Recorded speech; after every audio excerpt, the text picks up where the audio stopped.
Samantha Meyer never expected that a simple Saturday night meal would turn into the most humiliating and, subsequently, most extraordinary episode of her life. At 28, Sam Meyer, she preferred to be called, worked as an emergency room nurse in San Diego, California.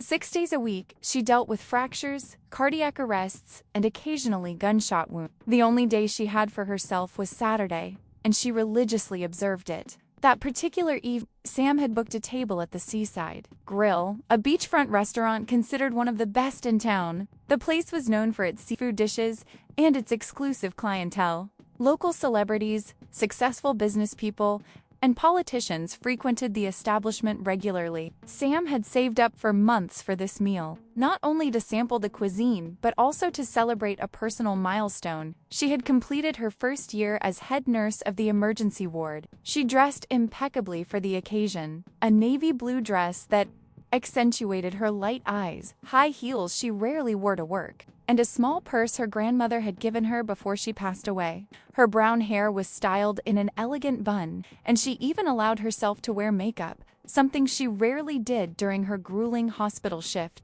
Upon arriving at the restaurant, Sam immediately felt out of place. The other customers' stares seemed to assess her, noticing her unmanicured nails and the vintage bag that was clearly not designer. The mater D, a stern-faced man named Lawrence, examined her from head to toe before asking if she had a reservation. Yes, on behalf of Samantha Meyer, at 7:30 p.m. She replied, trying to ignore the discomfort she was beginning to feel. Lawrence consulted his list and nodded almost imperceptibly. "Follow me, miss." Sam was led to a table in the far corner of the restaurant, practically hidden behind a large decorative column. From where she sat, she could barely see the ocean, which was supposedly the main attraction of the Seaside Grill. "Excuse me, but I booked in advance. Would it be possible to have a table with a sea?" he asked politely. Lawrence raised an eyebrow.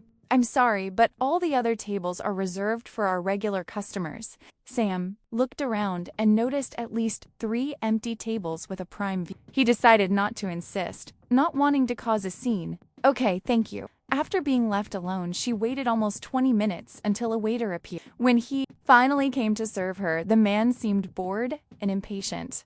"What would you like?" he asked, without introducing himself or offering menu suggestions, as Sam had observed he did with other tables. "I'm still deciding. Could you recommend something?"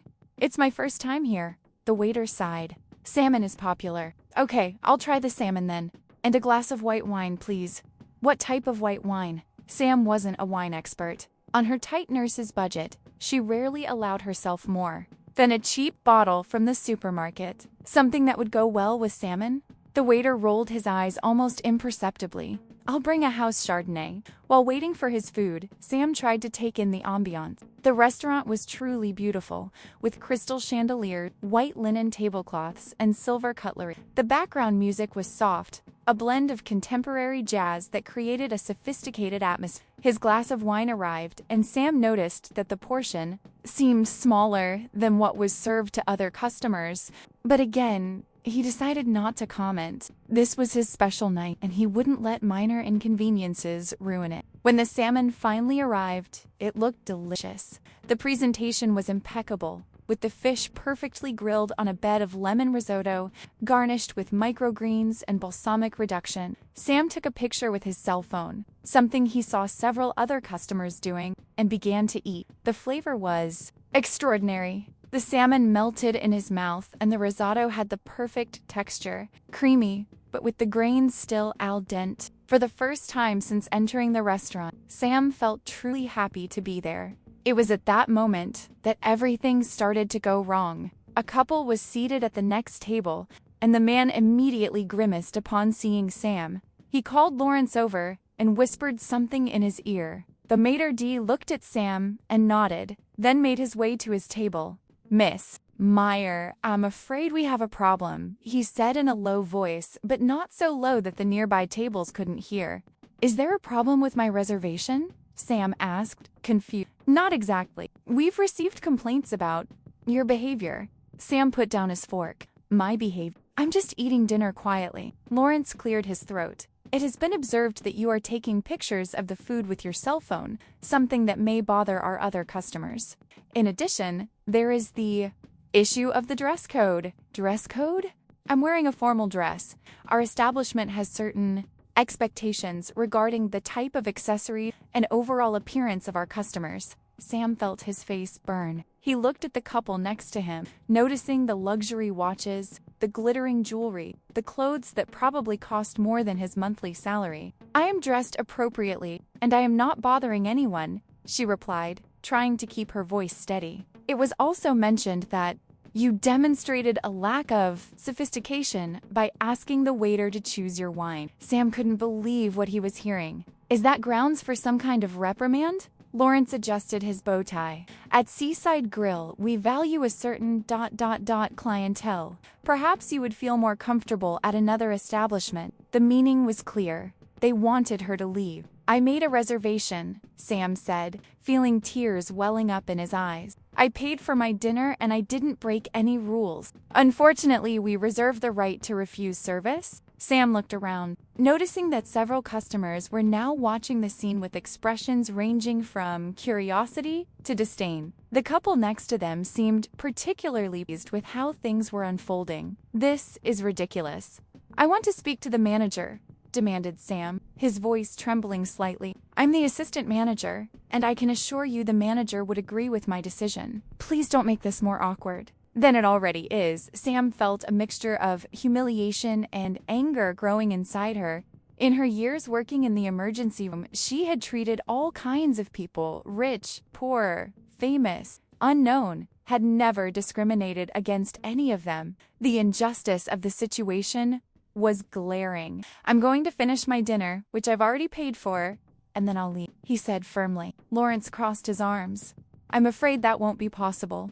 We request that you leave now. Your dinner will be removed from the bill. That's discrimination. It's house policy. Sam felt all eyes on her. Her hands trembled and she knew she was about to cry. Not wanting to give those present that satisfaction, she began to gather her. It was at that moment that the restaurant door opened and 6 men entered. Even for someone without military knowledge, it was impossible not to notice the imposing presence of those men. They weren't in uniform, but there was something in their posture, in the way they moved in perfect synchrony, that betrayed their training. They had short, precise haircuts, visibly strong bodies beneath casual yet impeccable clothes, and an aura of constant alertness that set them apart from ordinary civilians. The group was immediately recognized by several customers. Whispers of SEALs and Special Forces echoed through the tables. The Navy SEALs, the elite of the American Navy's Special Forces, were legendary, and San Diego, home to SEAL training in Coronado, had its share of these elite warriors.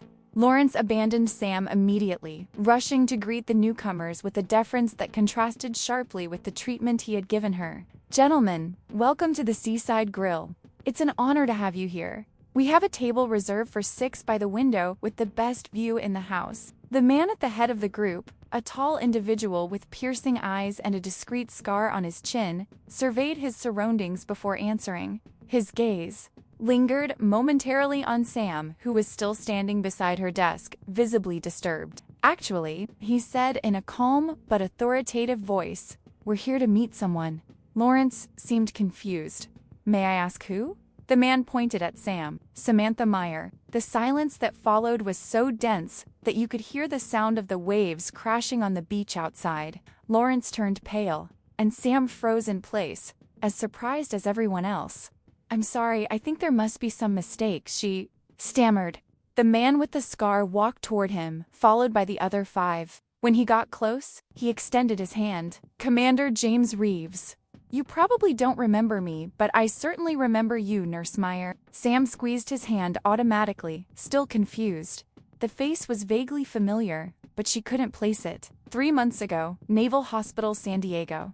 I was rushed in after a training accident, he explained, making air quotes with his fingers on the last part. You were the nurse on duty. The memory finally clicked. A patient had arrived with what appeared to be a gunshot wound, but it was recorded as an accident during exercise. Sam had helped stabilize him before he was transferred to surgery. The case had been strange because several high-ranking officers showed up, and there was a great deal of secrecy surrounding the patient. I remember, said Sam, still perplexed. But how did she know I would be here? One of the other SEALs, a man with a Latino appearance and a friendly smile, replied, "San Diego may be big, but the military community is small. We heard that the nurse who saved our commander's life would be celebrating something special here today." Sam couldn't believe it.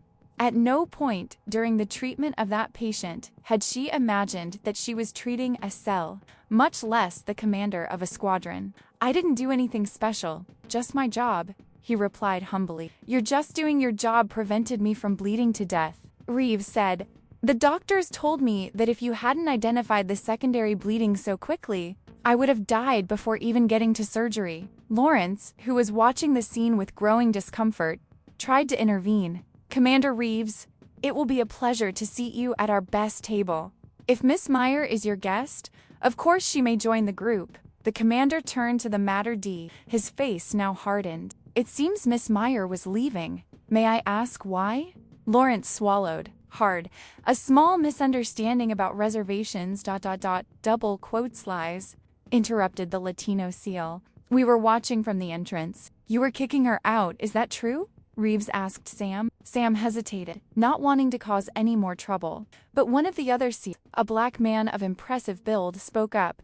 "We were out here long enough to see everything. They put her in the worst seat in the restaurant, took forever to serve her, and then that couple," he pointed to the next table, "complained about her presence." The couple in question suddenly seemed extremely engrossed in their food, avoiding looking at the scene unfolding. "Let me get this straight," Reeves said, turning back to Lawrence. "This woman who saves lives every day, including mine, isn't considered suitable for your restaurant?" Lawrence looked like he was going to faint. "There has been an error in judgment on our part. Obviously, Miss Meyer is more than welcome." "Obviously," Reeves repeated, sarcastically. Then he addressed Sam. "If you still want to stay, we'd be honored to have dinner with you. If you prefer to leave, we'd perfectly understand." Sam looked around. The entire dynamic of the restaurant had changed. Now, people were watching her with curiosity and even admiration. The power and respect that the SEALs commanded was evident. For a moment, she considered accepting the invitation and enjoying the sudden change in treatment. It would be a kind of sweet revenge to see those who had humiliated her now going out of their way to please her. But then she realized that this wasn't who she was. "I greatly appreciate the invitation, Commander Reeves, and I am extremely grateful that you intervened. But I think I would prefer to go to a place where I am welcome regardless of who my friends are or what I do for a living." Reeves smiled, a genuine smile of respect. "I understand perfectly." Turning to Lawrence, the commander said, "In that case, we're leaving too. And you can be sure the San Diego military community will know how the Seaside Grill treats those who take care of us when we need it most." Lawrence's face lost what little color it still had. San Diego was a military city with a large naval base and thousands of active and veteran service members. A boycott by that segment would be devastating for the restaurant. "Please, gentlemen, there's no need for this. It was a terrible misunderstanding. Allow us to compensate by offering dinner on the house." "For all of you," he pleaded. One of the other SEALs, a red-haired man with freckles and a southern accent, replied, "You know what's funny? We spend months in conditions that most people couldn't endure for a day. We eat cold rations, sleep in the mud, and risk our lives. We do this so that places like this can exist, so that people can have dinner in peace, without fear. And yet, when we get home, we find that some of our fellow citizens who most deserve respect are treated this way." Sam was touched by his words. In her work in the emergency room, she frequently treated military personnel, and she had always admired their courage and sacrifice. "Come on, guys," she said, addressing the group of SEALs. "I know a place not far from here where the food is excellent and nobody cares if you take pictures of it or don't. Know how to choose." Reeves smiled and offered his arm to Sam in a gesture of chivalry that seemed both old-fashioned and perfectly appropriate, leading the way. Nurse Meyer. As the group headed for the exit, the entire restaurant watched in silence. Some people seemed embarrassed, others curious, and some even began to gather their belongings as if they too wanted to leave in solidarity. The last SEAL in the group, an Asian American man with glasses that gave him an intellectual appearance contrasting with his impressive physique, stopped at the door and addressed those present. "You know, We fight for all of you, for those who respect us, and for those who don't, for the rich and for those who work hard to afford a special meal. Our mission is to protect American values, and among them is the idea that a person should be judged by their character, not by the brand of their clothes or the size of their bank account. With those words, he followed his companions outside, leaving behind a reflective silence. Sam took them to a small, family-run restaurant a few blocks away, a place called Harbor Light. It was simple but cozy, with a diverse clientele ranging from dock workers to university professors. The owner, an Italian immigrant named Marco, greeted them warmly, undeterred by the imposing presence of the 6 SEALs. He knew Sam as a regular customer and was delighted to learn she had brought friends. "The best table for my nurse friend and her sailor friends," exclaimed Marco, leading them to a large round table overlooking the harbor. During dinner, Sam learned more about the men who had entered his life so unexpectedly. Commander James Reeves led one of the most decorated SEAL squads in existence. The Latino SEAL, Miguel Mikey Sanchez, was the communications specialist. The black man, Deshaun Williams, was the group's sharpshooter. The Southern redhead, Caleb Tucker, was the explosives expert. The Asian American man, David Chun, was the team's medic. And the 6th member, a quiet man with Slavic features named Nikolai Petrov, was a former Russian immigrant who had become an American citizen and joined the Navy out of gratitude to the country that had welcomed him. They all treated Sam with genuine respect and interest, asking about his work at the hospital and listening attentively to his stories from the emergency room. "You know, you SEALs are considered the toughest warriors in the country," Sam remarked at one point. "But in the emergency room, I see that it's the nurses who deal with the blood and pain every day, without the benefit of military training. That's exactly why we respect her so much," Reeves replied. "We chose this life. We were trained for it. You face chaos and trauma without all that preparation, and yet you move forward." The evening progressed with delicious food, uncomplicated wine, and shared stories. Sam recounted her first year as head nurse, the challenges and rewards. The SEALs, within the limits of what they could reveal, spoke about their training and some unclassified mission. Towards the end of the evening, Mikey raised his glass, a toast to Samantha Meyer, who proves that you don't need to wear a uniform to be a true hero. Everyone toasted, and Sam felt truly valued, not for what she wore or how much money she had, but for the work she did. When it came time to pay the bill, there was a small dispute. Sam insisted it was her invitation since she had brought them there. The SEALs argued that they should pay in gratitude for her saving their commander. In the end, Marco resolved the impasse. "Today, the house pays to honor those who protect us and those who heal us." After dinner, the group strolled along the harbor. The evening was pleasant, with a light breeze coming from the ocean and a sky sprinkled with stars. "You know what's ironic?" Deshaun commented as they walked. "Those people at the Seaside Grill think they're special because they can afford expensive meals. But what really makes someone special is the positive impact they have on the world." Profound philosophy from a man who can hit a target from 1,000 meters away, David joked. "Well, you don't go through everything we went through without developing some perspective on life," Deshaun replied, laughing. When they reached the point where they would have to go their separate ways, Reeves took a card from his pocket and handed it to Sam. "This is my personal contact. If you ever need anything, don't hesitate to call." "Thank you, but I don't think I'll need a SEAL team to solve my problems," Sam replied with a smile. "I'm not offering a SEAL team," Reeves said. "I'm offering friendship. Something tells me that people like you can never have too many friends." Sam accepted the card, touched by the gesture.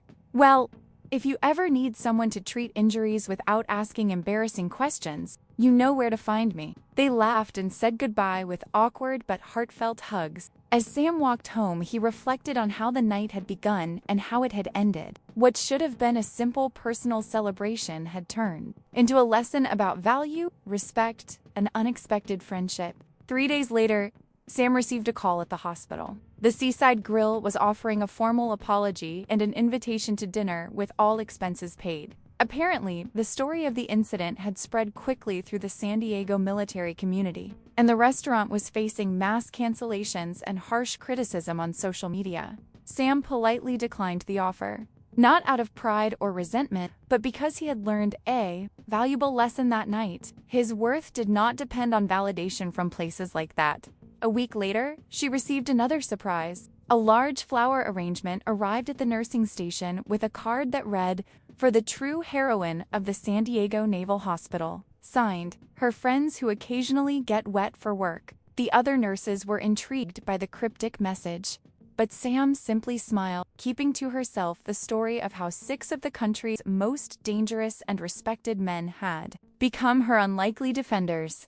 In the following months, Sam occasionally received messages from Reeves and his team. Sometimes they were just photos of exotic places, always without indicating a specific location, for obvious security reasons. Other times they were invitations to events when they were in San Diego. She became part of an exclusive circle of people the SEALs considered family, an honor few civilians received. A year after the incident, Sam returned to Harbor Light to celebrate her second anniversary as head nurse. To her surprise, she found not only Reeves and his team, but also several other military and healthcare professionals. Apparently, the story of her encounter with the SEALs had become something of an urban legend in the San Diego military medical community, inspiring greater mutual respect between the two groups. Marco had reserved the entire restaurant for the occasion, and on Sam's table was a cake decorated with the nursing symbol intertwined with the SEAL's trident. That night, celebrating with people who valued her for who she truly was,